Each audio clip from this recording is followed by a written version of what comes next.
आऊज़ बिल्लाहि मिनश्शैतानिर्रजीम बिस्मिल्लाहिर्रहमानिर्रहीम। Construction guide by Asim Minhas में खुश आमदीद। आज का हमारा मौजू है कि लेंटर के अंदर डाउन बजरी और आधी की बजरी क्यों इस्तेमाल की जाती है। यानी कहने का मकसद ये है कि सिर्फ डाउन ही क्यों नहीं इस्तेमाल की जाती लेंटर के अंदर, या फिर सिर्फ आधी की बजरी ही उसको क्यों नहीं इस्तेमाल किया जाता।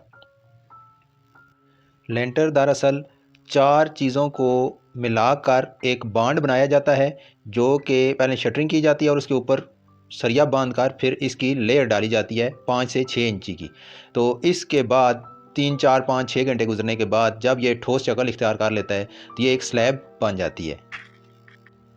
दरअसल लेंटर की जो असल मजबूती है वो बजरी और सरिये के साथ आती है। फॉर एग्ज़ाम्पल, मिसाल के तौर पर अगर हम कहें कि हम सरिया और बजरी इसके अंदर नहीं डालते तो क्या सीमेंट और जो रेत है वो आपके इस लेंटर को ठहरा लेगा, मजबूत कर देगा? हरगिज़ नहीं, बल्कि जैसा ही शटरिंग खुलेगी तो तमाम का तमाम जो आपका सीमेंट और रेत का जो अमेज़ा है जिसने एक स्लैब की शक्ल इख्तियार की है वो नीचे आ जाएगा अपने वज़न की वजह से, या हल्का सा उसको किसी चीज़ से ठोकर दी जाएगी तो वो सारे का सारा नीचे आ जाएगा। जो आपका लेंटर ठहरता है वो बेसिकली सरिये की और सरिये की ताकत पे और बजरी की वजह से ठहरता है। तो बजरी बेसिकली अगर हम ये कहें कि सिर्फ हम मोटी ही इस्तेमाल करें, जो मजबूती लेंटर के अंदर आती है वो मोटी बजरी से आती है, लेकिन अभी हम सिर्फ अगर मोटी बजरी इस्तेमाल करना चाहें तो लेंटर कामयाब नहीं होगा, उसके अंदर नुकाइस पैदा हो जाएंगे। मसलन अभी ये जिस तरह आपको नज़र आ रही है बजरी, अगर ये आधी की बजरी है तो हमने अगर सिर्फ यही बजरी इस्तेमाल किया तो आप देखें कि इनके अंदर कितने गैप्स हैं। ये मोटी बजरी होती है और जब इसको ये जुड़ती है तो इसके अंदर रेत और सीमेंट की मिकदार आ जाएगी ज़्यादा, क्योंकि इसके अंदर जुड़ने का जो प्रोसेस है वो, क्योंकि इसकी शक्ल बड़ी है, साइज़ बड़ा है, इसलिए इसके अंदर गैप्स ज़्यादा रह जाते हैं। तो इन गैप्स को पुर करने के लिए फिर डाउन की बजरी इस्तेमाल की जाती है। जिस तरह कि मैं आपको अपनी पिछली वीडियो में डाउन बजरी के मतलब बता चुका हूँ कि वो तकरीबन हर साइज़ की आएगी, उसमें छोटे छोटे कंकर भी आएंगे, दरमियाने, बड़े, लेकिन आधी से तकरीबन सारे ही छोटे होते हैं। तो उनका ये फ़ायदा होता है कि जब आप उस मशीन के अंदर इसकी मिक्सिंग हो रही होती है तो वो मोटी बजरी के साथ साथ उसके अंदर इसके जो छोटे दाने होते हैं वो जहाँ पे उनको गैप मिलता है वो छोटे दाने वहाँ पे जाके अपनी जगह बना लेते हैं, और रेत और सीमेंट का इस्तेमाल इससे कम होता है। जितनी रेत और सीमेंट ज़्यादा इस्तेमाल होगा लेंटर के अंदर उतना उसके अंदर सेम आने के चांसेस ज़्यादा होंगे।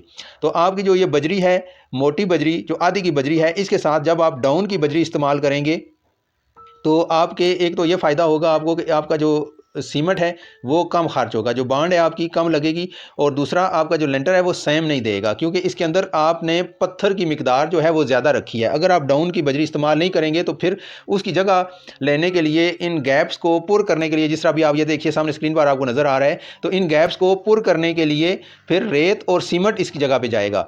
इसलिए ये तवक्को की जाती है कि जैसा ही अगर इन फ्यूचर किसी जगह से भी लेंटर को पानी लीकेज की वजह से मिलना शुरू हुआ तो ये लेंटर सेम करना शुरू कर देगा। इसलिए मैक्सिमम मिकदार पत्थर की रखी जाती है, क्योंकि बजरी जो है वो पानी खींचती नहीं है। जबकि जो मोटी बजरी है अगर उसके अंदर देखा जाए तो उसकी दूसरी वजह यह भी होती है मोटी बजरी इस्तेमाल करने की, मोटी बजरी के अंदर ताकत ज़्यादा होती है।